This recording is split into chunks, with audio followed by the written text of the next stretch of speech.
The burlap sack lay half buried in the ditch, snow clinging to its rough fabric, a faint movement stirring beneath. Inside, a 6-year-old girl struggled to breathe, her small hands trembling as she clutched a frayed scarf, the last thing her mother had left her. Her face was pale, bruised, her eyes swollen from crying, but still they searched the darkness with a silent plea. Her lips parted, and a weak whisper escaped, barely more than breath. "Mommy." The night was cruelly quiet except for the crunch of boots approaching. A man in a weathered camouflage jacket limped along the roadside, his breath puffing clouds into the icy air. At his side trotted a German shepherd, fur glistening with frost, eyes keen. The dog's ears flicked, catching the faintest sound, and he stopped short, nose thrust into the wind. "What is it, Rook?" the soldier murmured, his voice low, raspy from years of command and loss. The shepherd whined, then lunged toward the ditch. The soldier followed, his scarred hand tightening on the leash, though he knew the dog would not lead him astray. His knees ached as he dropped down, flashlight beam cutting through the snow. And then he saw it, the sack, the movement, the small muffled sob. Heart-pounding, he tore at the knot, fingers clumsy with shock. The fabric split, and there she was. A little girl, barely 6, eyes wide, clutching her scarf so tightly her knuckles were white. For a long moment, they just stared at each other. A battle-worn soldier and a broken child, both survivors of storms too great for their years. The shepherd crept closer, lowering himself to the ground, muzzle brushing the girl's trembling hand. She didn't flinch. Instead, her fingers buried themselves in his warm fur, clutching him as if he were the only solid thing left in the world.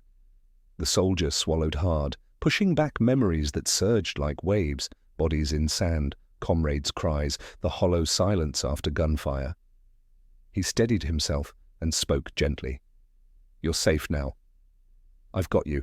Before we begin, let me know where you are watching from. Leave your country name in the comments below. And if you love stories about courage, loyalty, and community, be sure to subscribe so you don't miss the next stories." He scooped her up, shocked by how light she was. She buried her face in his shoulder, scarf pressed between them, her sobs shaking her small body. The shepherd, Rook, walked close, brushing against the soldier's leg, his amber eyes never leaving the child. His tail flicked once, not in play, but in reassurance, a silent vow of protection. The soldier wrapped his coat tighter around her, shielding her from the icy wind. "It's over," he murmured, though he knew it wasn't. Not yet. "Whoever put you there, they won't touch you again." The girl stirred in his arms, whispering into the scarf, words he almost missed. "Mommy, please don't leave me again." The soldier closed his eyes, chest tightening. He had heard too many last words in his life, but never one so fragile, so full of a hope already broken. From the road behind them came the distant growl of an engine. Headlights flashed across the snow, sweeping closer. The soldier stiffened, instinct firing through his body. Rook barked once, sharp, a warning. The soldier turned his back to the road, pressing the girl closer, his hand sliding to the pistol at his side. He didn't know if the truck barreling toward them was friend or foe, but he knew one thing. He would not let anyone take her. The girl whimpered, clutching her scarf tighter, whispering through tears, "Mommy, don't let them find me." And the soldier knew, whatever storm was coming, it had already begun. The pickup roared past without slowing, tires hissing on packed ice, a gust of grit and exhaust washing over the ditch. The soldier didn't move until the red taillights were devoured by the night. Only then did he climb out with the child in his arms and Rook pressed tight to his knee, brushing the snow from his beard with his wrist. "Let's get you warm," he said, and it sounded like a prayer even to his own ears. He carried her to his SUV, a battered government surplus with heater vents that rattled like loose teeth. Rook vaulted into the back, turned once, and settled with his chest against the child's legs as if he could pump heat into her, just by wanting it hard enough. The soldier cranked the heat, stripped off his field jacket, and wrapped it around her again. Steam found the air between their breaths. She was half asleep by the time they turned onto County 9, the scarf pressed to her mouth, her whisper still caught in its threads. He watched the road, jaw clenched, every signpost a checkpoint, every mailbox a silhouette that needed to resolve into not a threat. The world had a way of teaching your body to brace for what might never come. At Mercy General, the ER doors whooshed open on a wash of antiseptic brightness. A triage nurse looked up, saw the bundle in his arms, and skipped questioning entirely. "Trauma room 2, she called, snapping for a gurney. "You, sir, set her right here." "What's her name?" "Don't know," he admitted. "Found her roadside." Sack, cold exposure. Bruising. Rook stayed where he was told on the blue tile, head up, but still, as if he'd been doing hospital floors all his life. The soldier kept a hand on the shepherd's withers until his own heart unclenched. They cut the sack fibers from her hair, warmed IV fluids, threaded lines and sensors across skin that should never have needed either. A pediatrician with soft, certain hands, Dr. Priya Sethi, asked questions in a tone that made answers feel safer. When she needed the scarf out of the way, the child's fingers locked and would not let go. Dr. Sethi met the soldier's eyes. No force. They tucked the scarf around the IV, built their care around what the child could not release. "Any name you want us to use?" Dr. Sethi asked. The soldier hesitated. Rook's ear flicked against his palm. "Call her Grace," he said finally. "Until she tells us otherwise." "Grace it is," the doctor said, as if names could be a bridge across a river. While they worked, a social worker in a pea-green cardigan appeared. Clipboard, practical boots, eyes that missed very little. "I'm Elena Alvarez," she said to the soldier. "I'll handle intake, CPS notification, and temporary protective custody. You're—" "Daniel," he said. The name felt rusty in his mouth. "Daniel Hale." "And the dog?" "Rook." He managed a tired smile. "He outranks me." Ms. Alvarez's mouth curved despite the room. "He looks it." She grew serious. "Mr. Hale, can you walk me through how you found Grace? Anything you saw? Heard?" He did, keeping his voice low as he described the ditch, the knot, the voice. He left out the part where his hands shook at the knot because of sand and a different kind of night. As he spoke, a school nurse from the night shift across town stepped into the doorway, drawn by the kind of news that travels without being told. "I think I've seen her," the nurse murmured, frowning at the air. "At Jefferson Primary." The scarf, the eyes, she's missed a lot of days, came once with a note about colds, bruises under long sleeves in May. She swallowed. "I filed a report." It didn't go anywhere.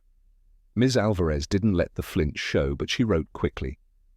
"We'll revisit every report." Rook stood without a sound and padded to the gurney. Grace's small fingers found his ruff and threaded deep as if she could mend herself with a handful of fur. The shepherd lowered his head until his whiskers brushed her wrist. His eyes did not leave hers. The beeping steadied. Daniel set his back to the wall and exhaled through his teeth. The door down the hall slammed and he flinched hard, every nerve misreading the sound as incoming fire. He caught the grab rail to stop the sway. Rook flicked a look toward him and, absurdly, perfectly, leaned a fraction more of his weight into the child while keeping Daniel in his peripheral vision. Split-level loyalty. Two hearts steadied by one animal who did not split himself to give it. Dr. Sethi finished her initial exam and drew the curtain halfway. "Good news," she said.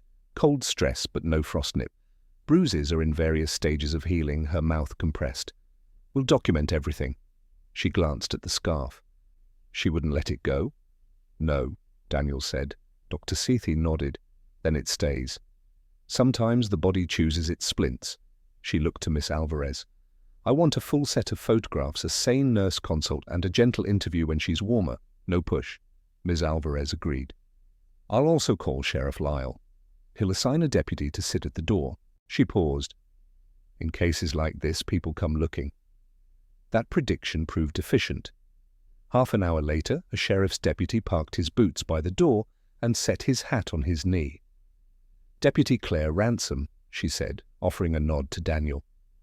"We'll keep it quiet, but small towns leak like old roofs." They did. At dawn, a man in a decent coat and a performance smile appeared at the ER desk. "My stepdaughter was in an accident," he said smoothly, sliding a paper toward the clerk. "I have legal guardianship." "I need to take her home." The clerk, to her credit, did not call back to the room. She called Miss Alvarez and the sheriff's deputy instead. Ms. Alvarez read the paper, lips tightening. She held it to the light.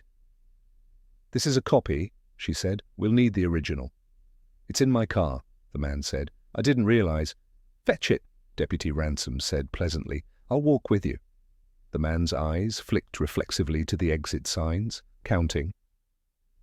"I'll be right back," he said, and left without once looking through the glass at the room where a child lay with a dog's head on her hand. He returned with a folder and a lawyer, sharp cheekbones, colder smile, who introduced himself as Aaron Bell, counsel for the stepfather, Rick Dalton. He had a sheaf of papers that smelled like printers and haste, all the right stamps and all the wrong timing. Inside the room, Miss Alvarez read, then read again. "Guardianship initiated when the mother was hospitalized," she summarized. "Temporary, no confirmation hearing. Your client began receiving survivor benefits 3 days after the mother's obituary." She lifted her eyes. "How did he qualify for survivor benefits if paternity was disputed?" Mr. Bell didn't blink. "The mother was common law wife to a veteran. My client was registered as payee during Miss Ward's incapacity. The child belongs with family. The child belongs where she is safe," Ms. Alvarez said evenly. Rick Dalton's performance smile didn't reach his pupils. He craned his neck toward the curtain gap. "Grace," he called, putting sugar in his voice. "It's Uncle Rick." "Let's go home, sweetheart." The beeping stuttered. Grace tightened her fingers in Rook's fur until his skin rippled. The shepherd's lips lifted a fraction, just enough to show that protection can be quiet until it needs to be loud. Daniel stepped into the gap, filling it. "She's not going anywhere," he said, and the war thread ran under his voice like wire. Mr. Bell faced him, assessing.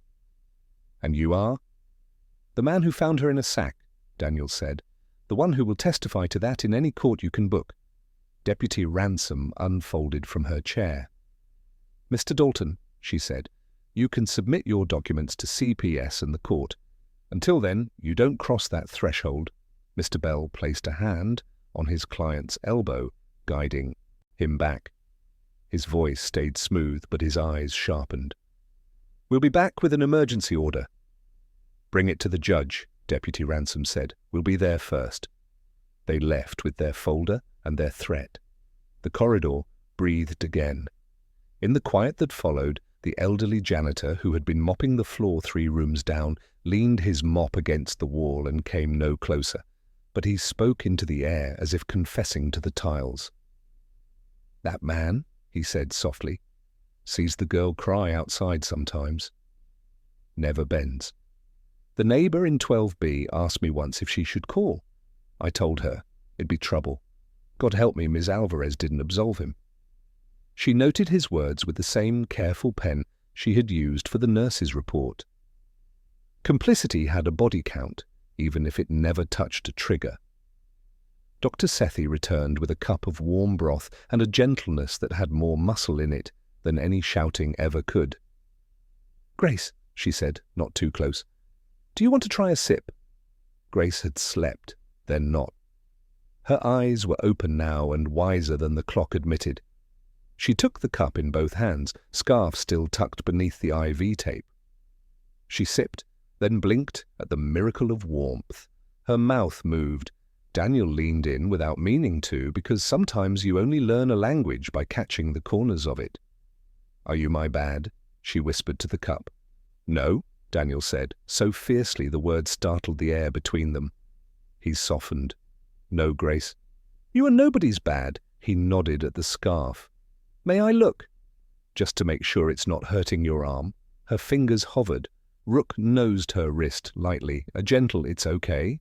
She loosened the fabric an inch. With gloved hands, Daniel turned a fold and froze. The weave hid a tiny seam, clumsily hand-stitched, newer thread on old cloth. He didn't pick at it. He simply noted it the way he noted wind direction before smoke. The scarf was a keepsake, but it might also be a message. "Thank you," he said, and when she clutched the scarf again, he let it be. By noon, Ms. Alvarez had secured a temporary protective custody order. Deputy Ransom posted it by the door with blue painter's tape like a boundary line. A second deputy relieved the first. The hospital chaplain stopped by, set a knitted hat on the bedside table, and left without asking anyone to pray. The lull lasted exactly long enough for hope to blink. The lights flickered, then held. Down the hall, someone tripped a fire alarm, 3 staccato bleats that split Daniel's spine into desert and memory. He flinched, breath gone tight. Rook pressed hard into his thigh until the room returned. "What's happening?" Dr. Sethi asked, already moving. "False pull?" Deputy Ransom guessed, hand already at her radio. The radio replied with static and a voice half swallowed. "East stairwell, lost sight." Daniel's body moved a heartbeat before thought. He scooped Grace into his arms. She clung without sound, the scarf caught between them. Rook spun toward the door, a taut line of intent, the corridor filled with footsteps, some running toward the alarm, some away. The smell of cold air blew through the vents, the east exit propped open. Ms. Alvarez swore softly and lifted her phone to capture video of faces moving past the desk. She had learned that memory needed help, especially when men wear ordinary coats to do unordinary harm. 2 figures appeared at the far end of the corridor, hats low, faces wrong. They moved with the confidence of people who had already been ignored. One saw the posted order, smirked, and kept walking. Deputy Ransom drew herself tall between them and the door. "You're not coming in," she said, and the words had winter in them. One reached for his pocket. Rook exploded, a thunderclap made of muscle and teeth, and the man jerked his hand back on reflex alone. Daniel felt Grace's heartbeat against his chest, a hummingbird trapped in a fist. He bent his mouth to her hair, barely breath. "I've got you," he said, not as promise but as fact. Behind the 2 men, in the chaos of alarms and shifting bodies, a third figure stepped from the stairwell and broke into a run, not toward the door, but toward the nurse's station where the custody order hung like a dare. He tore it down in one practiced motion. "Sheriff, East Hall!" Deputy Ransom shouted into her radio. The man who had ripped the order pivoted and met Daniel's gaze across 20 yards of polished floor. He smiled, and the smile said, "We can do this all day." Grace's lips brushed Daniel's collarbone, and her whisper, so soft it might have been mistaken for the softest prayer, cut through every alarm. "Please, don't let them put me back in the sack." The fire alarm's shrill echo finally cut out, leaving only the rasp of hurried breathing and the slap of boots in the hall. Deputy Ransom's backup had arrived, 2 more uniforms pressing forward with hands on holsters, ordering the intruders down. The men scattered like rats, one vanishing through the stairwell, another shoved flat against the wall. The third, the one who'd torn down the custody order, disappeared in the confusion. Daniel's muscles locked around Grace as though loosening his grip for even a moment would mean losing her again. Her scarf was crushed between them, and he could feel the flutter of her heartbeat, as frantic as his own. Rook returned to heel, chest heaving, a strip of fabric torn from the intruder's coat clamped between his teeth. The shepherd dropped it at Daniel's boot and looked up, amber eyes waiting. "I did my part. Now it's yours." "Evidence!" Deputy Ransom snapped, scooping up the fabric with gloved fingers. "We'll run this?" She glanced at Daniel, then at Grace. "We need to get you both somewhere secure. Hospital isn't safe now," Dr. Sethi bristled. "She needs continued monitoring. She needs to stay alive," Ransom cut in, "and you can't keep every door here locked against the entire county. If they're brazen enough to pull a stunt in a hospital." Daniel said nothing, but the truth carved itself behind his ribs. He had seen too many safe zones fall. They moved Grace discreetly, wrapped in hospital blankets, Rook pressed against her side like a shadow. Ms. Alvarez guided them through service corridors, past crates of IV bags and rattling laundry bins, until they emerged into the pale light of a snowy afternoon. A patrol car waited, engine idling. They bundled Grace in the back seat beside Rook, the shepherd climbing in without command, his weight braced protectively against her legs. Daniel slid in on the other side, shoulders tense, hand still hovering near his sidearm. The cruiser rolled out onto the road. Grace pressed her forehead against the cold window, scarf still clutched in her small hands. She hadn't spoken since her desperate plea not to be put back in the sack. But now, in the hush, between tire slush and engine hum, a whisper slipped out. They'll come back." Daniel forced his voice steady. "Not while I'm here." Her gaze flicked toward him, searching his lined face for proof. But doubt sat heavy in her eyes, as if adults had made too many promises before. They stopped at the sheriff's office, a squat brick building with a snow-choked flagpole out front. Inside, the warmth smelled of burnt coffee and wet wool. Deputy Ransom led them through to a small interview room. Grace clutched her scarf tighter, refusing the chair, until Rook leapt up first and curled there, leaving space for her to slide between his paws. Ms. Alvarez set down a recorder. "Grace, sweetheart, we just want to ask a few gentle questions."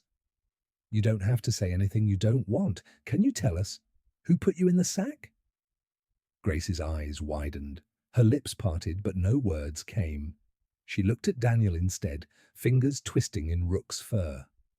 Daniel leaned forward, elbows on his knees. "You don't have to be afraid. Whatever you say, we'll keep you safe." Her throat worked, and finally she whispered, "Uncle Rick." The room went very still. Deputy Ransom cursed softly under her breath. Ms. Alvarez scribbled notes, her pen trembling. "That's the man who claimed custody?" Grace nodded once, sharply, then buried her face against Rook's neck. The sheriff himself arrived not long after. Sheriff Lyle was a tall man with tired eyes that had seen too many winters. He listened to the account in silence, thumbs stroking the edge of his mustache. Finally, he said, "Rick Dalton's got friends in town. Folks who'd rather not see their name in the paper. That's why reports didn't stick." Daniel's jaw tightened. "So you're saying this dies in bureaucracy again?" "I'm saying we'll need more than whispers," Lyle said. "Evidence, documentation, witnesses." He looked down at Grace, then at the scarf. Sometimes kids hide the truth where grown men don't think to look. Daniel remembered the seam he'd felt stitched into the scarf. His chest tightened. Could the mother have left something hidden there? That night, they moved Grace again, this time to a safe house on the edge of town. A cabin once used for search and rescue training, its walls thick, its windows barred against storm and prying eyes alike. Daniel spread blankets by the fire, coaxed the embers to life, while Rook paced the perimeter, nostrils testing every drift of air. Grace huddled near the hearth, scarf wrapped around her knees, shadows dancing across her small face. Daniel sat across from her, the firelight etching his scars deeper. He spoke quietly, as if to the flames. "When I was a boy, I thought soldiers could stop every bad thing. Then I became one. And I learned. Sometimes we can't. But what we can do, what I can do, is stand here now and say you won't face it alone." Grace's eyes shimmered. For the first time, she set the scarf on the floor between them, inching it toward him. Her small voice broke the hush. "Mommy," she said, "to keep it safe." Daniel's hand hovered before he touched the fabric, reverent. With careful fingers, he found the seam again. He looked at her. "Do you want me to see what's inside?" She nodded, tears sliding silently down her cheeks. Daniel pulled a pocket knife from his belt, flipped it open with practiced ease, and slid it carefully under the seam. A few threads gave way, revealing a folded piece of paper, brittle with wear. He opened it. On the page was a photograph, faded but clear enough. A younger woman holding Grace as a toddler, smiling beside a man in uniform. The inscription scrawled on the back made Daniel's breath catch. For Grace. If anything happens, find Daniel Hale. He will protect you his own name. The room swayed. He stared at the words as if they might burn. Grace blinked at him, confused. You? Daniel's throat closed. He had no memory of that photograph, no recollection of meeting the woman. Yet here was his name, in her handwriting, tied to the fate of the child before him. The fire snapped, casting sparks into the dark. Outside, Rook barked once, sharp, warning. Daniel stuffed the photo back into the scarf just as the cabin's front door rattled under a sudden blow. Grace shrieked and clutched at him. The second strike cracked the frame. Danger had arrived. The third strike snapped the lock clean. The door stuttered open against the chain. Snow blew inward with a hiss, whitening the floorboards. Rook launched before the door could swing wider, a streak of muscle and intent, slamming the wood shut with his body weight and a deep-chested bark that rattled the glass in the window panes. Daniel was already moving. He tucked the photograph back into the scarf and pushed it into Grace's hands. Under the table, he whispered, low and even, the way you talk to someone you're leading through flames. Stay on the floor, keep your hands on Rook if he comes back to you. Another blow. The chain stretched, then held with a groan. Daniel grabbed the fire poker from the hearth, jammed it through the handle and into the jamb. Phone, he snapped, and Ms. Alvarez, who had been halfway across the room, swearing softly at the suddenness of it all, yanked her cell from her cardigan pocket and hit the sheriff's speed dial with shaking thumbs. Sheriff Lyle, safe house breach, she said, voice clipped, professional. Edge cabin, Old Ridge Road, multiple, yes. Now, Grace slid under the heavy oak table on her elbows, dragging the scarf with her.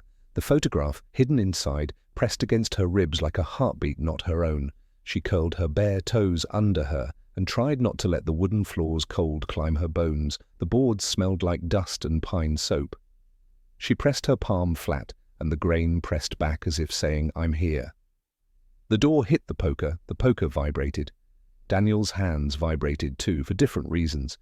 The chain rattled like loose rounds in a metal tray, and the sound tunneled him down a decade to a sun that burned instead of froze.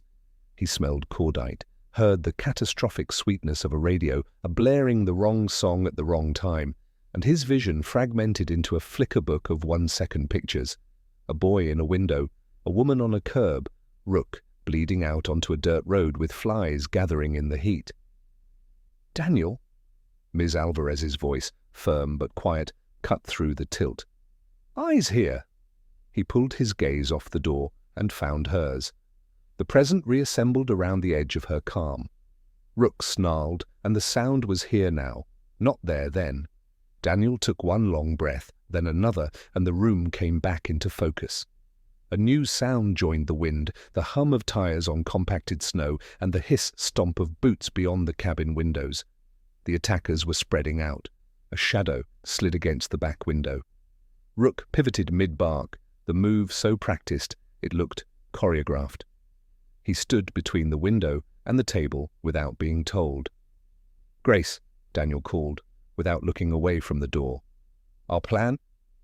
Under the table, she whispered, barely audible. Hands on Rook. That's right.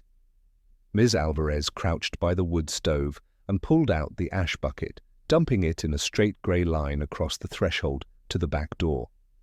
Trip the door and you'll track it, Daniel said, understanding immediately. Good. Proof helps, she said. Truth needs shoes. The chain at the front gave with a pop. The door cracked wide enough for a gloved hand to snake in, questing for the poker. Daniel took a step, planted, and drove the butt of his shoulder into the door. Bone hit wood. The hand snapped back. Sheriff says 3 minutes, Ms. Alvarez reported. which probably means 7. Longer than I need, Daniel lied. Something tapped the back window, the clean tick of a glass cutter. Daniel didn't think, he moved. He reached under the armchair, found the shovel he'd left there after clearing the stoop, and hurled it at the glass. The pane spiderwebbed, and the silhouette outside jerked away with a muffled curse. "Rook, guard!" Rook shifted his weight, pupils blown wide, body angled, so he could watch both windows and the tablecloth drape that hid the small set of curled feet. The front door swung half open as the poker skittered free on the ice-slick threshold. A man pushed his way in, 2 more crowded behind. Their faces were half covered with scarves, hats pulled low. Snow flew around them like shaken feathers. The lead man saw Daniel and smiled without humor. "Long way from your war, soldier?" Daniel took in the details he could use, the lead man's weight on his forward foot, the second man's right hand, twitch, used to a sidearm, the third's hesitation, least invested, maybe salvageable with a shout. "Leave," Daniel said. "Walk away. You don't want to write your names on this." The lead man's smile widened like a crack in ice. "Not our names," he said. "Just our paychecks." The second man began to lift his jacket. Rook launched. He hit the man squarely at the hip, teeth snapping an inch from the man's wrist. Warning, not bite. The man flinched, cursed, lifted his hands high on reflex. Daniel moved into the gap, grabbing the lead man's coat and using his forward momentum to slam him into the door frame. Shoulder, then knee. 2 points of compromise. The third man hovered, commitment uncertain. "Door! Door!" someone shouted from outside. Tires crunched. Red and blue lights bounced off the walls as if the room had suddenly learned to breathe color. "Sheriff!" Ms. Alvarez hollered, pitching her voice like a thrown rope. Sirens didn't stop men from doing foolish things. Sometimes they sped them up. The lead man jammed his shoulder under Daniel's ribs and they staggered sideways. The second man recovered from Rook's rush and grabbed a handful of the shepherd's ruff. Rook spun under it, shed the grip like a wet coat, and planted himself between the grabbing hands and the drop of the tablecloth where a small hand had just emerged to grasp his fur. "Don't you touch him," Grace said, voice tiny and enormous. The third man looked at her, the smallest of motions, and something changed. He stepped back, inexplicably, and bumped into the deputy who had slipped in behind the lights with her gun drawn and her oath steadied by too many seasons of this town's secrets. "Hands where I can see them," Deputy Ransom said. The third man obeyed, palms up, a surrender written in the grammar of shame. Sheriff Lyle came through behind her, broad shoulders filling the door, hand resting on his pistol, but not drawing it, the weight of authority sometimes heavier than metal. "That's enough," he said. And it was. Men froze. One ran. Rook lunged and barked him toward the snowbank like a sheep, back into the fold. The sheriff's second deputy tackled him cleanly on the porch. The lead man tried to turn his head, to spit some last insult, and Daniel angled his body so that the spit hit his jacket, not the floor where Grace's scarf lay. "Cuff them," Lyle said. He looked at Daniel and then at the shattered glass. "You all right?" Daniel nodded once, short. His hands shook, and he let them. It was safer to let it travel the surface rather than drive it back underground. Grace crawled out from under the table on her knees and made a beeline for Rook, who, now that the shouting had lowered 10 degrees, had resumed his softer size. She buried her face in his neck. The shepherd exhaled, a sound like a blessing, and leaned against the weight of her. Ms. Alvarez brushed ash from her cardigan and took photographs. Door, glass, boot prints, the grey smear of ash across the back threshold, now stamped with a clean tread. "We'll match that to a pair of boots," she said, half to herself. "Evidence wears a size 10 and didn't plan on getting dusty today." Sheriff Lyle gestured toward the men. "We'll take them in." "I'll need statements." "You'll get them," Ms. Alvarez said, "and a petition for a no-contact order before supper." Lyle hesitated, then lowered his voice so only Daniel and Ms. Alvarez could hear. "Dalton didn't show his face today, but I'll swear my badge he's pulling threads. He's got the attorney, the friend on the school board, the brother-in-law at code enforcement, the usher at that church who knows who puts what in the plate. This isn't 3 hired hands.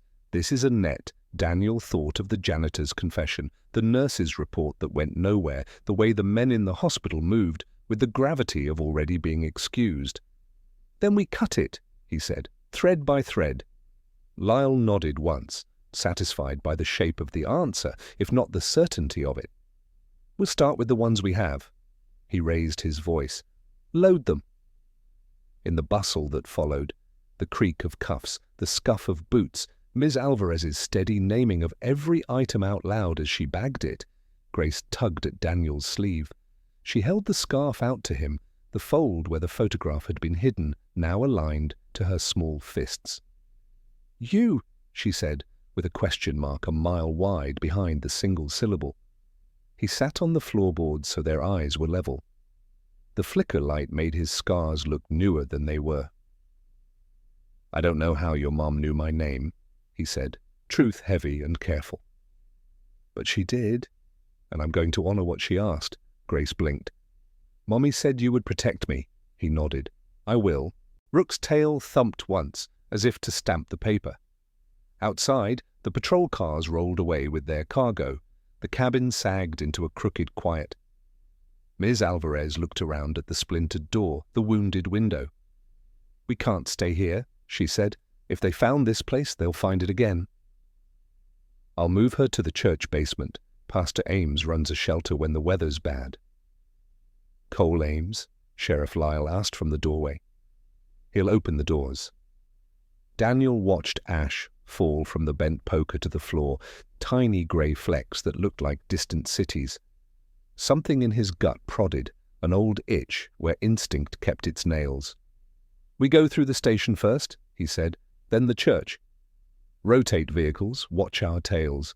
They did as he said, a convoy of caution, Ms. Alvarez in the lead, with her hazard lights blinking polite warnings to empty, snow-glossed roads, Sheriff Lyle following with the men in the back, Daniel's battered SUV last, Rook's breath fogging the windows, Grace's small body cinched in a coat that still smelled like wood smoke and resolve. At the station, Ms. Alvarez faxed and emailed and hand-delivered a petition for emergency protective custody and a request to freeze any benefit payments routed to Rick Dalton. The sharp attorney she'd called, Maya Chen, black blazer, sharper eyes, arrived with a briefcase and a glare that had been known to make judges check their footing.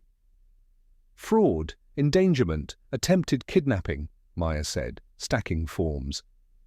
"We'll tie the hospital incident to the cabin breach and we'll ask the court for an ex parte order tonight."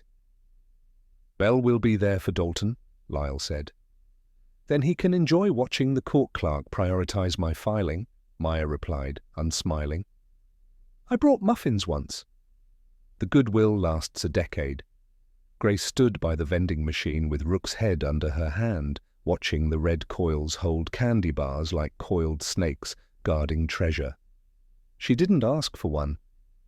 Daniel bought 2, handed one to her, and, without ceremony, the other to Rook, who accepted it, wrapper and all, and waited until Daniel unwrapped it to take a careful bite. Grace giggled soundlessly at his seriousness, the first lighter sound the room had hosted all day. Night slid across the town, blue and then black.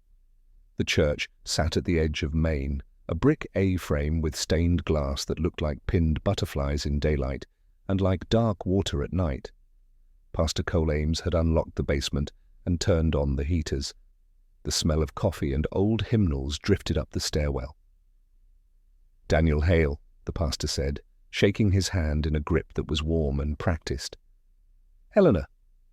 He crouched to Grace's height and pitched his voice soft. "We're glad you're here." Grace tucked herself behind Rook's shoulder and considered him with the precise caution of a creature that had learned to map danger in her friendly faces. She did not move. Ames straightened, not offended. "Hot soup on the stove." "Blankets on the cots. You can rest here." Ms. Alvarez squeezed Daniel's arm. "I'll stay for the first hour." Maya's filing. "The judge is on call." They bedded Grace down on a cot in the far corner, and positioned Rook so his flank touched the thin metal leg. The shepherd sighed and went alert asleep, the kind where the ears do all the work. Daniel sat on a folding chair beside Grace and watched her eyelids flicker through light dreams and heavy ones. He should have slept. He didn't. He traced exits, counted footsteps up and down the stairwell, learned the rhythm of the building the way he once learned of village without names. Pastor Ames moved through the halls, switching off extraneous lights. He paused once in the doorway to the basement, hands braced on the jamb, watching the room with what read as care. When he left, Daniel's gaze fell to the corner where he'd set his SUV keys beside his pack. A tiny red blink pulsed in the shadow under the table, a heartbeat that didn't belong to any living thing in the room. He knelt and slid his fingers along the underside of the key fob. Cold plastic, warm metal, and, there, a hard shape, taped where it shouldn't be. He peeled it away, a matchbox-sized tracker, blinking its indifferent pulse. His skin went cold even in the heated room. He didn't speak. He stood, crossed to Ms. Alvarez without looking at the cot, and set the tracker in her palm. Elena's eyes widened. "How long?" "From before the cabin," he said. "Maybe the hospital. Maybe earlier." She glanced toward the stairwell, then toward the ceiling where the church proper breathed its old wood smell down through vents. "Who knew we'd come here?" "Sheriff, you, me," Daniel said. He paused. "And Pastor Ames." "Don't," Eleanor began, instinctively protective, but she didn't finish the sentence because she knew what Daniel knew, that nets were made of many threads, some of them knotted where hands that claim prayer, sometimes tied tighter than mercy. Across the room, Grace stirred and whimpered into the scarf. Rook lifted his head without lifting his body and turned his gaze to Daniel, a question asked in the only grammar that matters at 2 a.m. "Are we safe?" Daniel slipped the tracker into an empty offering plate on the shelf beside the coffee urn and slid the plate under a stack of quilts. "We're moving at dawn," he said, barely sound. "And until then, we watch." Grace's eyes fluttered open. She felt the air change, the way children feel thunder before adults hear it. She reached for Daniel's sleeve and caught just the fabric. Her voice was a ghost in a room of breathing. "If I'm quiet," she whispered, "will they stop looking?" Daniel sat on the edge of the cot and shook his head, slow and sure, the kind of movement you make when you pull a splinter you can't see. "You don't have to disappear to be safe," he said. "You get to be heard." She lay there between dog and man, stare pinned to the low ceiling, listening to a town breathe above her, and let one more truth out into the room like a moth that needed the light, or it would die. "He put me in the sack because I saw the paper." The words landed like a thrown stone in still water, ripples pointing toward a center no one yet could see. The basement hummed with the quiet groan of pipes, the occasional creak of footsteps above, and the steady breath of Rook, who never truly slept. Daniel sat in the folding chair by Grace's cot, elbows on his knees, watching her chest rise and fall. He didn't know what haunted her dreams, but sometimes she twitched, lips shaping words she couldn't push all the way out. When she finally stirred, eyes blinking open in the weak amber of the space heater, she whispered again, words that snapped him to full alert. "He put me in the sack because I saw the paper." Daniel leaned closer, voice low and steady. "What paper, Grace?" She clutched her scarf tighter, as if it could hide her answer. "It had my mommy's name." "And yours?" he yelled when I held it. Then the sack. Her eyes filled, but she did not cry loud. Children who have been punished for noise learn silence like second skin. Daniel swallowed. The paper she spoke of, another link. Her mother had left a trail, breadcrumbs written in ink and thread, pointing straight to him. And Rick Dalton had wanted to erase it. Before he could ask more, the stairwell groaned. Pastor Ames descended with a tray of steaming mugs. "Hot cocoa," he said, tone too smooth for the hour. "Helps little ones sleep." Grace buried herself under Rook's flank, shaking her head. Daniel stood, intercepting the tray. "We're fine." "Thank you." The pastor hesitated, hands lingering on the tray, then offered a smile that never reached his eyes. "God puts burdens on us so we can lift them together, Mr. Hale. But some burdens, well, they can't be carried alone." His gaze flicked toward Grace before he turned back up the stairs. Daniel's stomach tightened. The tracker taped to his keys, the pastor's careful words. It was too much coincidence. He poured the cocoa down the mop sink when no one watched. By dawn, snow hammered against the stained glass windows, turning the church into a cave of dim light. Elena Alvarez arrived with attorney Maya Chen in tow.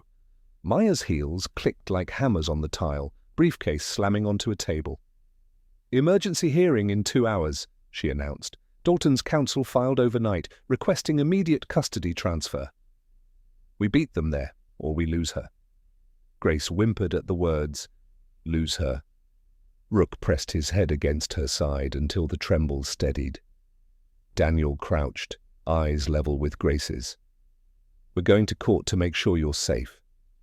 You don't have to go alone." "We'll be there," Grace's whisper came soft as falling snow. "If I say I want Mommy, will they listen?" Daniel's throat tightened. "They'll hear you," he promised, though he couldn't promise they'd listen. The courthouse squatted at the end of Main Street, its columns crusted with ice. Inside, the fluorescent lights hummed over linoleum floors that smelled faintly of bleach and paper dust. A bailiff escorted them to a small chamber, wood-panelled and heavy with the weight of too many decisions. Judge Maren Hollis, grey hair twisted in a bun, entered with files under her arm. She looked at Grace first, not Dalton, not Belle, not even Maya. For that, Daniel silently thanked God. Dalton was already there, dressed in a suit that looked borrowed, smirk plastered under eyes too sharp. Beside him, Aaron Bell shuffled papers, every move rehearsed. "Your Honor," Bell began, voice smooth as oil. "My client has provided care for this child since her mother's death. He is her legal guardian. Mr. Hale," he flicked his gaze dismissively toward Daniel, "is a stranger who found her by chance. While we sympathize with his concern, custody belongs with family." Maya Chen rose like a blade unsheathed. "Your Honor, the so-called guardian left this child in a burlap sack in a ditch. She arrived at Mercy General with bruises in multiple stages of healing. We have police reports, witness statements, and a protective order already issued. What we seek today is continuation of that order and immediate removal of Dalton's access to survivor benefits fraudulently obtained in the child's name." Dalton shifted, jaw tightening. Judge Hollis tapped her pen. "I want to hear from the child." The room stilled. Grace's small fingers twisted in Rook's collar. The shepherd leaned into her, unmoving. Daniel felt her tremble against his side. She whispered, voice barely audible, "He put me in the sack." Dalton leaned forward, smile brittle. "She's confused, Your Honor. She's been influenced." But Grace raised her voice just enough to slice through him. "I saw the paper. Mommy said Daniel would protect me, not him." The judge's pen froze. Silence fell so sharp you could hear the tick of the courtroom clock. Dalton surged to his feet. "She lies." "Sit down, Mr. Dalton," Judge Hollis snapped. Her eyes burned over her glasses. "Or I will hold you in contempt." Dalton sat, but the fury twisting his face promised he was not done. Outside the courthouse after the ruling, temporary custody to CPS with placement under protective care. Snow spiraled from a grey sky. Reporters snapped photos, townsfolk whispered. Some looked away, others stared too long. Grace held Daniel's hand, scarf clutched in the other. She whispered, "Does this mean safe?" Daniel knelt, his scarred hands enveloping hers. "It means step by step, but yes, safer than yesterday." Rook wagged his tail once, brushing her knees with warmth. But across the street, Dalton lit a cigarette with trembling fingers. When his eyes met Daniel's, there was no pretense left, only promise of war. Daniel's gut knew what his mouth didn't dare say aloud. The legal fight was only one battlefield. The darker one waited outside the law. And when Grace leaned into his side, whispering, "Mommy, are you watching?" he prayed silently that somewhere, somehow, the answer was yes. The courthouse doors sighed shut behind them, and the town resumed pretending not to stare. Snow fell in slow, deliberate flakes, tiny white verdicts settling on shoulders and hats. Eleanor Alvarez walked a step ahead, phone already to her ear, speaking fast to lock in the judge's order with paperwork and the sort of persistence that leaves no gap for mischief. Maya Chen strode beside her, briefcase thumping like a metronome of consequences. Daniel shepherded Grace down the steps with Rook glued to her knee. The girl kept one mitten on Rook's collar and the other curled around her scarf, as if the two anchors together might steady the street beneath her boots. "Shelter's closing early," Eleanor said, ending a call. "Plumbing issue." Pastor Ames offered the church again for the afternoon, but she didn't finish. She didn't need to.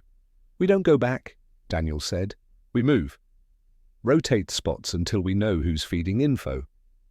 Maya's eyes flicked toward the courthouse flag snapping in the wind. "Paper shield is up. Now we survive the hours it takes paper to become real life." Rook's ears twitched. He leaned away from Grace just enough to stare down the block. Daniel followed the gaze. A grey sedan idled at the corner, too far to read plates, close enough to read intention. The passenger's head dipped, phone raised, a lens catching faces like a net. "Car," Daniel murmured. "We leave by the alley." They cut behind the courthouse into an alley ribbed with frozen tire ruts, the walls tattooed with old flyers that had surrendered to winter. Rook's paws found the dry line between ruts like he'd drawn it himself. Grace tucked close, breath fogging the air in small, determined bursts. At the lot, Eleanor unlocked her compact. "I'll take Grace and Rook," she said. "You follow, Daniel." He hesitated. Rook glanced up, reading the space between the words. Daniel knelt, scratched the shepherd's chest, felt the steady thrum under his palm. "Guard," he said softly. "With Elena." Rook stepped into the back seat first and then turned, so that Grace had to pass by his shoulder to climb in, a ritual of safety in reverse. They took County 14 north, not south, then cut over 2 streets and doubled back. The grey sedan didn't appear in the rear view, a small relief, not a cure. By the time they reached the truck stop on the highway spur, the sky had washed into a pewter that promised another round of snow. Elena pulled beneath the awning. "Bathroom break and hot chocolate," she declared, making normal out of necessity. 5 minutes. Inside, fluorescent lights hummed and coffee steamed behind plexiglass. A rack of cheap toys twirled slowly in the air from the heater vent, ribbons stuttering like trapped birds. Rook heeled tight as they walked the aisles. Grace's mitten never left his collar. At the counter, the clerk, a young man with a patchy beard and kind eyes, handed Grace a cup almost too big for her hands. "Extra marshmallows," he said, conspiratorially. "Don't tell my boss." "Thank you," Grace whispered, the words warming the cup before the steam could. Daniel paid and scanned without seeming to, eyes skimming faces and hands, exits and angles. A woman in a neon parka studied road maps like they still mattered. A man with a trucker hat chewed on nothing. 2 figures near the bathroom doors watched the world with interest that tried hard to look like boredom. The bathroom door opened and a woman stepped out, wool coat, soft scarf, smile that didn't push. She crouched near Grace's shoulder, careful to keep her hands in view.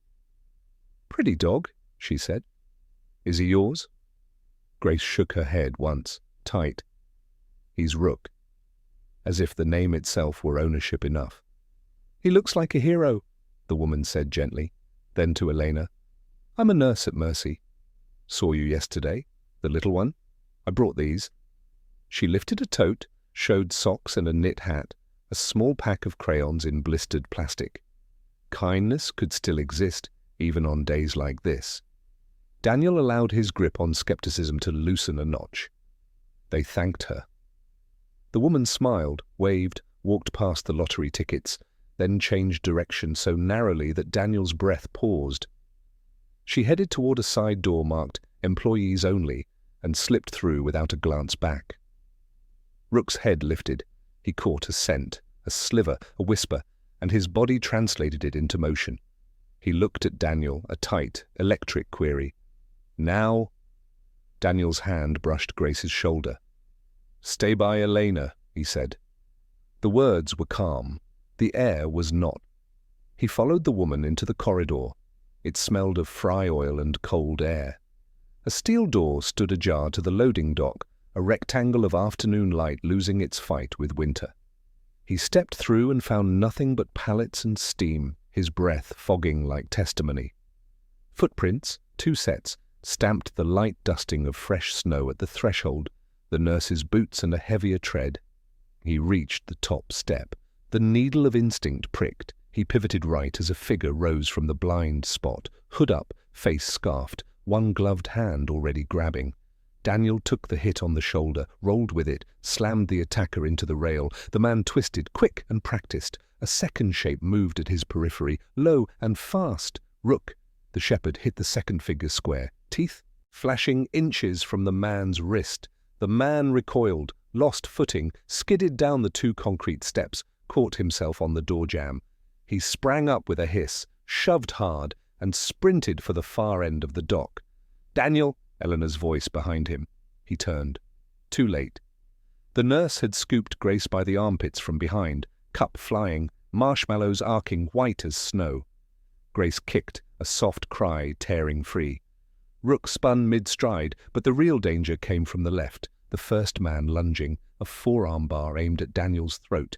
PTSD doesn't always arrive as flashbacks. Sometimes it's a single sound that detonates under your ribs. The back door banged in the wind, and Daniel's brain slid sideways into a corridor with no exit, metal screaming, men shouting, his team pinned, light strobing through smoke. His hands remembered a door he couldn't hold closed, a young private's last prayer, his own voice saying, "I've got you," when he didn't. A sharp bark detonated point blank. Rook put his body between the woman and Grace with a speed that looked like a trick of the light. He didn't bite, he bumped, just enough to shift the woman's center of gravity. Grace slipped, hit the floor, rolled like a leaf, and Rook covered her in the same motion. The woman shoved with sudden fury, a knee connecting with Rook's ribs in a dull, ugly thud. Rook yelped, a short, shocked sound. Grace screamed, "Rook!" The world slammed back into place behind Daniel's eyes. He drove his elbow into his attacker's sternum with controlled rage, found the man's wrist, twisted until the tendons sang. The man dropped a small black device that skittered across the concrete. Stun gun. Daniel kicked it under the pallets. Elena barreled into the corridor like a verdict, swinging her tote like a medieval weapon, catching the nurse across the shoulder. Maya appeared behind her, no heels now, just flats and fury, and jabbed the woman with a metal water bottle so hard the lid flew. The woman stumbled, slipped on hot chocolate, went down hard. Deputy Ransom, summoned by a frantic call before they'd left the courthouse, burst in from the far door and took both suspects at gunpoint with a steadiness that felt like the first breath after a too long dive. Daniel dropped to his knees. Rook stood over Grace, shaking, one paw bent, weight held funny. The shepherd's breath came fast, but his eyes were steady on Grace's face, not on his own pain. Grace wrapped both arms around his neck, sobbing in small, hiccuping gasps. "Buddy, talk to me," Daniel murmured, hands running lightly along Rook's shoulder and rib cage. The shepherd shivered when Daniel's fingers brushed the lower ribs. A bruise, likely, maybe a cracked rib. No sharp grating, no screaming pain on palpation. The paw, sprained, not broken. Daniel let his own breath out, slowly. "You did good," he whispered, into the dog's fur. "So good." Ransom cuffed the pair with the smoothness of practice. "Nice uniform, ma'am," she told the nurse, voice dry. "Where'd you learn bedside manner?" "County lock-up?" The woman spat words Daniel didn't need to hear. The man beside her sneered something about easy money. Ransom's expression didn't change, but her knuckles whitened around the cuffs. "Sheriff's en route," she said. "EMS, too. Your dog needs a check." "He'll let the vet look," Daniel said, maybe not a stranger in a uniform. Rook leaned his head into Grace's shoulder as if to agree. Elena crouched, smoothing the girl's hair back from her damp cheeks. "You okay, Grace?" Grace sniffled, nodded, then whispered, "She said they only needed me for an hour." Her mouth tightened. "For pictures." Maya's jaw went stone. "We'll add trafficking attempt to the file." Rook lifted his injured paw for a second and set it back down carefully, gaze already scanning the edges of the world again like a compass reorienting after a storm. Daniel stroked the shepherd's ears, gratitude rising so fierce it felt like ache. He kissed the top of Rook's head without thinking. The dog blinked, surprised, pleased, and leaned his whole weight against Daniel for a heartbeat. Sheriff Lyle arrived, read the scene in one sweep, and nodded once in a way that said, "Awful, but useful." "2 more fish," he said under his breath. "The net's fraying." "Not fast enough," Daniel replied. They gave statements under the humming lights. "EMS," checked Rook. "No fracture. Watch for swelling. Keep him quiet if you can." As if. Grace took the knit hat from the clerk, who had watched the whole thing with wide eyes, and handed it back through the gap in the plexiglass. "For the dog," she whispered. He chuckled, then folded the hat into a triangle and tucked it under Rook's chest like a pillow while they waited. It wasn't medical science. It helped anyway. When the dust settled, Maya spread papers across the hood of Eleanor's car. "We push now," she said. "Emergency injunction to freeze every benefit. Seize every account tied to Dalton. Subpoena phone records from the church landline for the past 72 hours.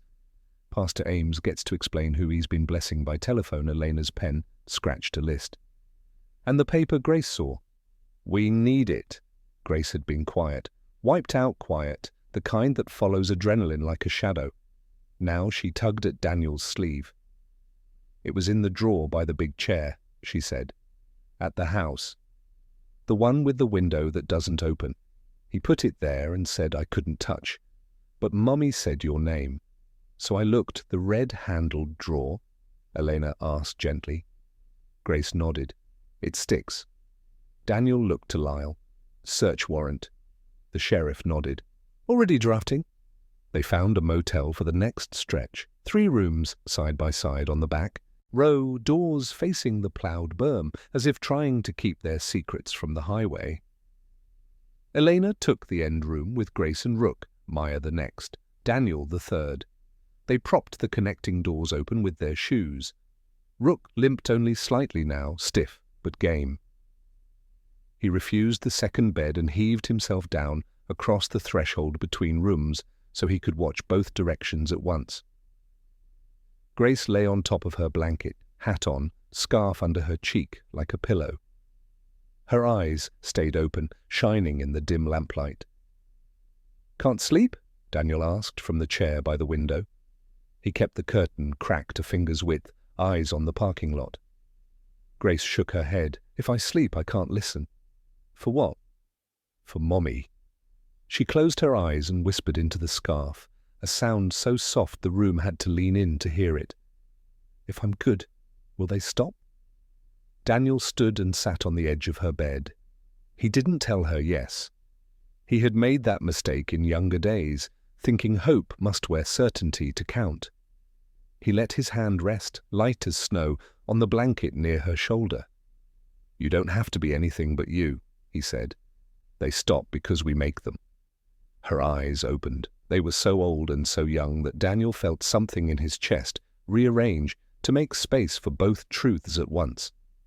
"Are you going to leave?" she asked. "No," he said simply. "I'm staying." "So is he?" He glanced toward Rook. The shepherd didn't move, but his tail thumped once, soft, like a stamp on a letter already sent.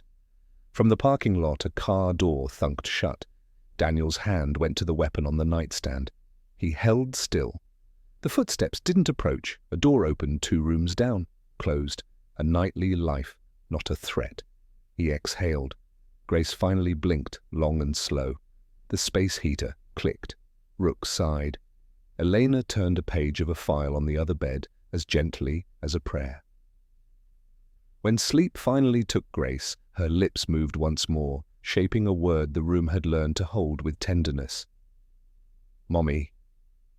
Daniel sat in the chair with his scars and his watchfulness and his dog and let the word settle.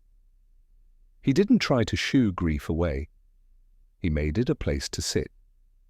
He thought of the photograph with his name in a stranger's handwriting and understood, perhaps for the first time, how redemption sometimes arrives, not as thunder, but as a child in a sack on a winter road who says your name without knowing you and tells you who you are. His phone buzzed at 1:13 a.m., a message from Lyle. Warrant signed. We hit Dalton's house at 0600. Daniel looked at Rook. The shepherd lifted his head, ears forward, as if reading the words right off Daniel's face. Tomorrow, Daniel whispered. We pull the paper. Outside, snow began again, thin at first, then thicker, veiling the motel signs and the road and the fields beyond. The town slept or pretended to. Inside, 3 rooms with doors propped. Open, a soldier, a social worker, an attorney, a child and a dog kept watch like the night itself had appointed them its stewards. And at the very edge of sleep, where truth feels brave enough to rise, Grace's whisper floated across the threshold and found the man who would not leave. If we find the paper, will Mommy know I tried? Morning broke not with light, but with a grey that bled sideways through the motel curtains. The snow had slowed, leaving a hard crust on the world, each parked car coated white like it had been abandoned for centuries. Daniel had been up before the dawn, boots laced, mind already walking through every corner of Dalton's house. He had entered 100 compounds in his life, and each had the same rule: don't trust the walls to keep you safe. Grace still slept, curled into her scarf, Rook pressed like a rampart along the cot's edge. Elena Alvarez gathered her notes into a neat file, her lips pursed with the focus of someone balancing urgency against fear. Maya Chen drank coffee so black it smelled like war paint. At 5:45, Sheriff Lyle arrived with 2 deputies. He wasted no words. House is dark. No vehicles, warrants in my pocket. We go quiet. Daniel nodded once. Rook stood at his side, tail still, eyes bright. Grace stirred, clutching the scarf tighter, as if she felt the pull of what was about to happen. Daniel crouched beside her. We'll be back, he whispered. Rook and I will bring back the paper your mommy hid. You stay here with Elena. Her small fingers gripped his wrist. Don't let him see you. I won't, Daniel promised, though he knew men like Dalton always saw more than you wanted them to. Dalton's house sat on a cul-de-sac of sagging porches and peeling paint, the kind of neighborhood where blinds twitch, but nobody opens their door. The snow had been shoveled once, then abandoned, leaving icy ridges like frozen waves. Inside, the air smelled of cigarettes, grease, and the stale sweat of men who mistake possession for love. The deputies fanned out. Lyle took the kitchen. Daniel and Rook moved to the living room.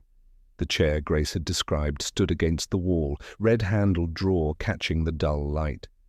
Daniel dropped to one knee, tugged. It stuck. He braced his shoulder, yanked harder, wood groaning as it gave. Inside, envelopes, scattered receipts, and a manila folder, stuffed thick. He pulled it free, flipped it open.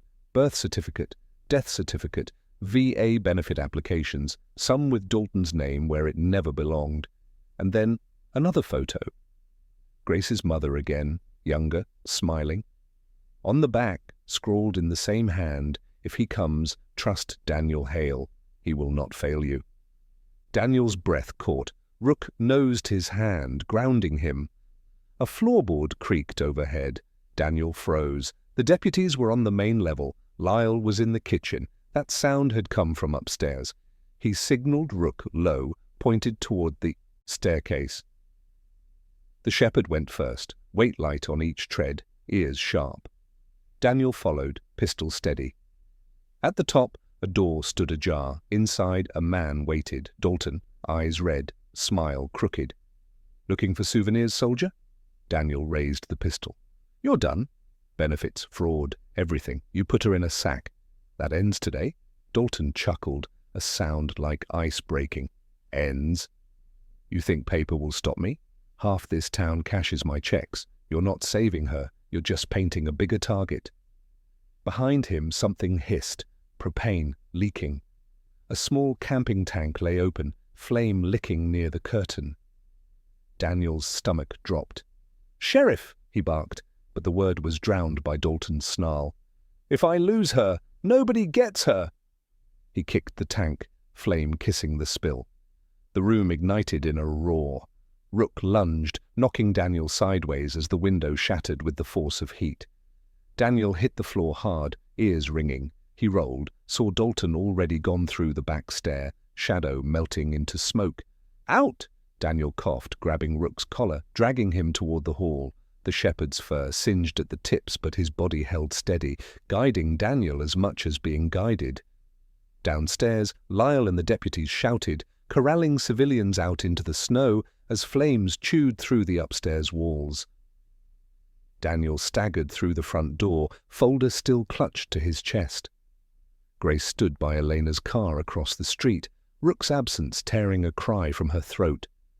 Daniel lifted the folder high so Elena could see it, then shoved it into Maya's hands the moment he reached them. "Proof!" he rasped. "Lock it down!" Behind him, glass popped, wood shrieked, smoke belched. Dalton was gone. That night they regrouped at the sheriff's office. The folder lay spread across the table, documents weighted by coffee mugs, every page a nail in Dalton's coffin. But the mood was grim. Dalton hadn't just fled, he'd torched evidence, escalated to open fire. A man who escalates doesn't go quiet. He goes for the throat. Grace sat on Daniel's lap, scarf tight around her chin. She whispered into his chest, "He'll come again?" "Mommy said you wouldn't fail. Please don't fail." Daniel kissed the top of her hair, scars aching with the weight of the promise. "I won't," he swore. Rook lifted his paw, still tender, from the truck stop fight and laid it on Grace's knee. She smiled faintly as if the dog's vow mattered more than all the paper in the room. Outside, the snow thickened, blanketing the town in silence, but in Daniel's chest an old battlefield burned awake. Dalton was coming, and the next clash would not be about paper or courts. It would be fire, flesh, and the final reckoning of a man who thought silence could bury truth. The storm tapered to a mean glitter, snow in the air like ground glass under a flat sky. By late afternoon, the town felt paused, as if everyone were listening for a sound they couldn't name. At the sheriff's office, the heat clicked and sighed. The conference room smelled of paper and wet wool.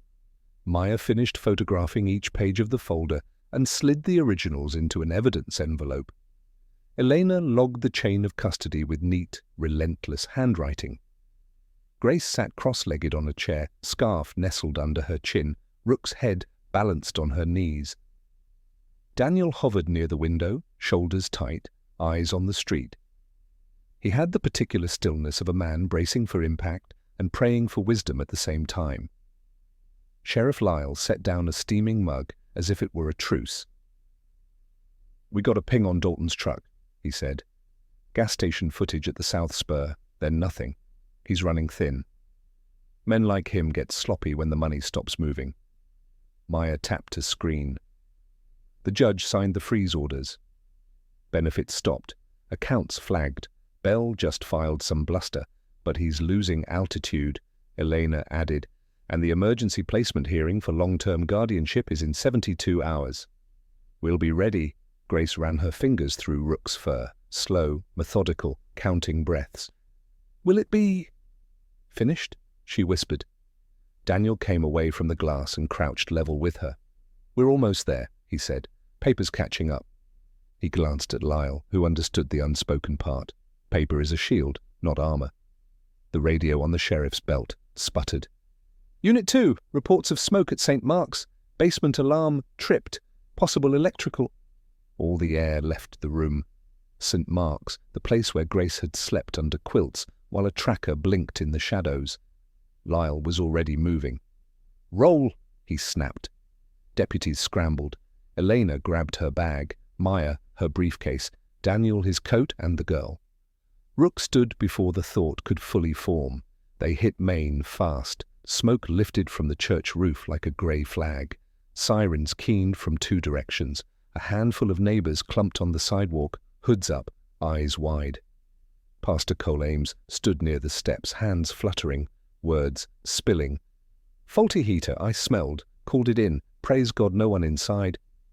Daniel registered the details, the way Ames kept looking at the side door, the key ring clutched too tight, the jittery cadence of a man trying to steer a story. He didn't argue. The fire didn't care about narrative. "Stay back," a firefighter warned, swinging an axe. Lyle showed his badge and swept them past the tape. Smoke boiled from the stairwell. Heat rolled like a live thing, pushing them back a step. Rook sneezed, then set his weight and stared down the dark as if it had personally offended him.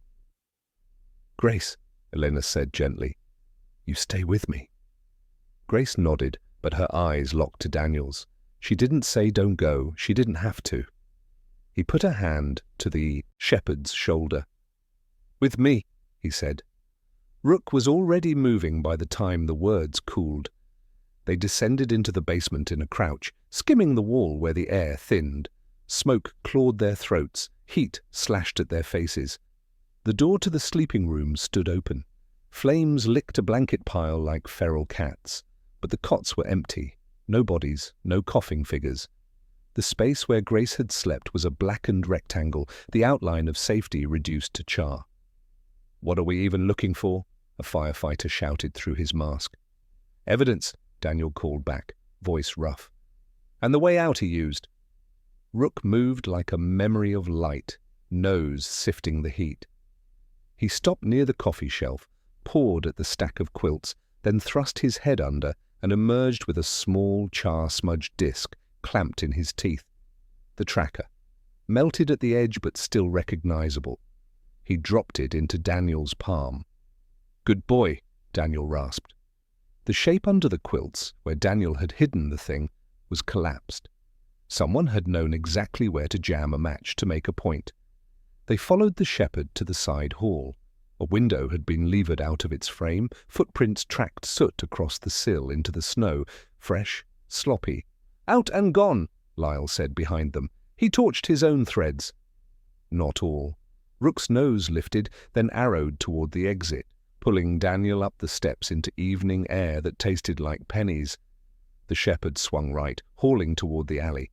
They hit a drift, plowed through, and came into the lot in time to see a truck door slam on the far side.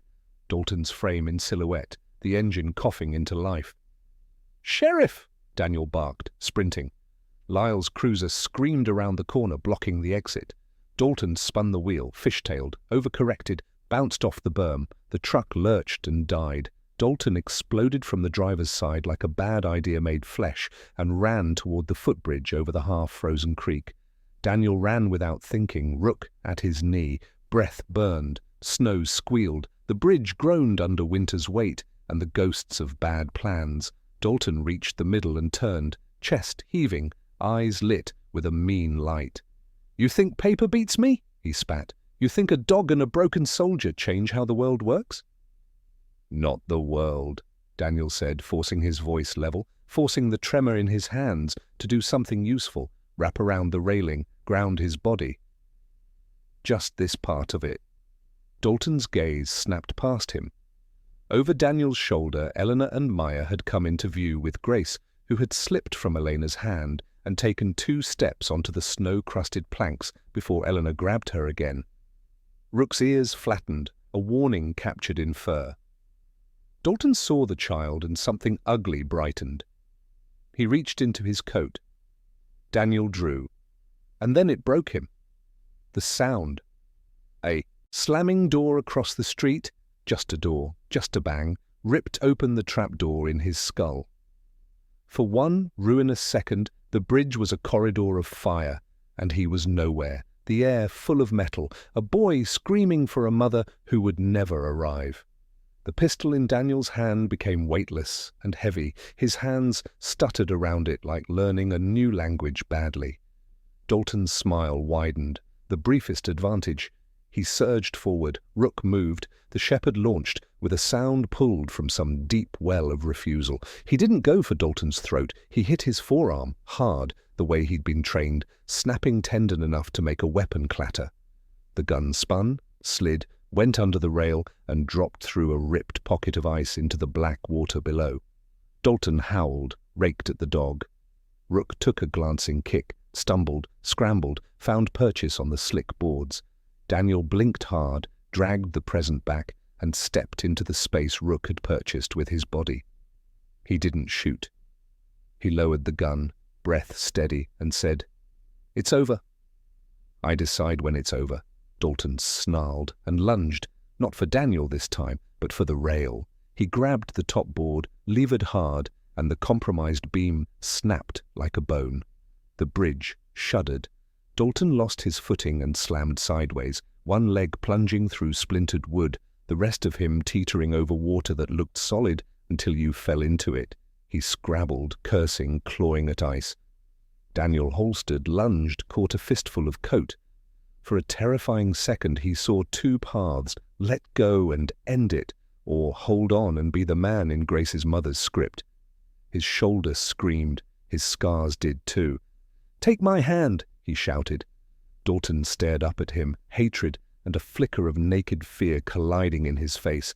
He tried to swing his free hand up, but the sleeve tore, and he slipped farther, water biting at his boot, knocking the air from him. He howled.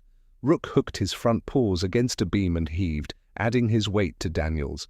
Elena and Lyle rushed in, grabbing, bracing. Together, they dragged Dalton back over the rail onto frozen boards. He lay there, coughing, eyes blown wide, the fight leaking out of him into the cold. Lyle rolled him and snapped cuffs on like punctuation. "Rick Dalton," he said, voice a flat sentence. "You're under arrest." Dalton thrashed once more, then sagged. He stared at Grace over Lyle's shoulder. She didn't flinch. The world had been teaching her how to hold a gaze for too long. "Mommy said he can't take me," she whispered, soft but unbroken. The town exhaled. In the days that followed, paper did what paper can do when truth shows up with teeth and names. Fraud charges stuck. Assault and attempted kidnapping charges stuck harder. Maya turned documents into music. Eleanor turned hearings into shelter. Pastor Cole Ames found his phone records in the hands of a grand jury, and his sermons suddenly emptier. Those who had looked away came forward in small, brave clumps, apologies halting and incomplete, but real. Rook limped for 2 days, then shook it off as if refusal were medicine. A vet wrapped his ribs and gave him biscuits and called him Sergeant, which pleased Rook more than it should have. He slept with his chin on Grace's shoes while she colored, and when nightmares came, he nudged her hand with his nose before the cry could claw free. Daniel slept in a chair more than a bed and woke less in deserts. When doors slammed, he still jumped, but now there was a small voice that said, "It's just the wind," and a dog that set his weight against Daniel's shin until the ground came back. On the last morning of winter by the calendar, Judge Hollis's courtroom smelled of polish and paper. She read slowly, the gravity of the moment fitting the room. Emergency guardianship converted to permanent placement, with adoption to proceed, pending the usual home study and the unusual reality that sometimes family is chosen by a ditch and a dog and a sentence on the back of a photo.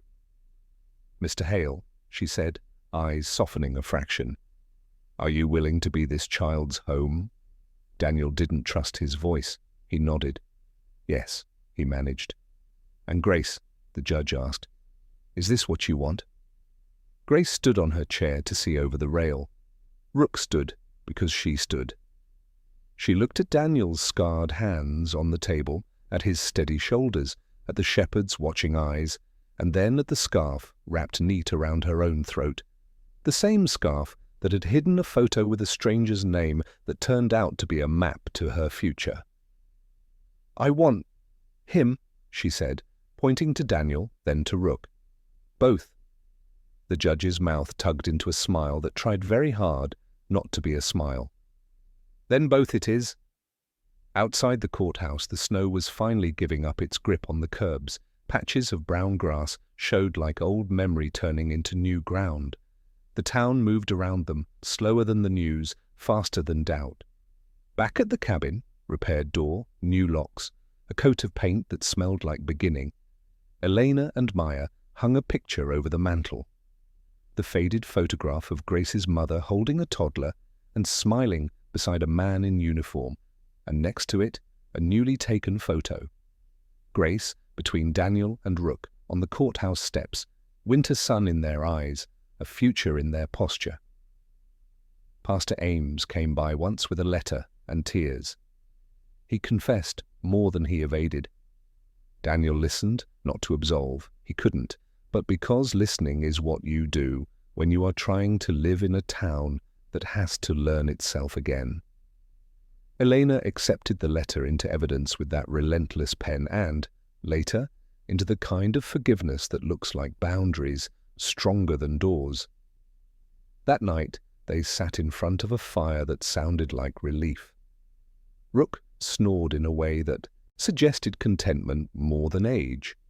The scarf lay across Grace's lap, edges mended by Dr. Sethi's steady hands and a volunteer's careful needle. Grace traced the tiny seam where the photo had once lived and then looked up at Daniel. "Do you think Mommy knows?" she asked. Daniel swallowed. The window reflected their shapes back at them, a soldier with a softened jaw, a girl with braver eyes, a dog asleep in the knowledge of a job well done. He didn't promise what he couldn't prove. He let truth be a quiet room and said, "I hope so. I think so." Grace leaned her head to his shoulder. Rook, impossibly attuned, shifted so his body touched them both. Sometimes, Daniel added, voice barely more than the crackle of the fire, healing isn't forgetting. It's building something together that the hurt can't live in anymore. Grace nodded as if she'd already learned that at 6. She considered the mantel, the two photos side by side. She considered the way the house sounded when it wasn't listening for a door to open in anger. She considered the empty space where fear used to sit and the warm weight of a dog against her leg and a soldier's arm around her back. She breathed in, then out, like a person who had just remembered how, and she said the words that fit the room the way a key fits a lock. "I'm not lost anymore. This is home."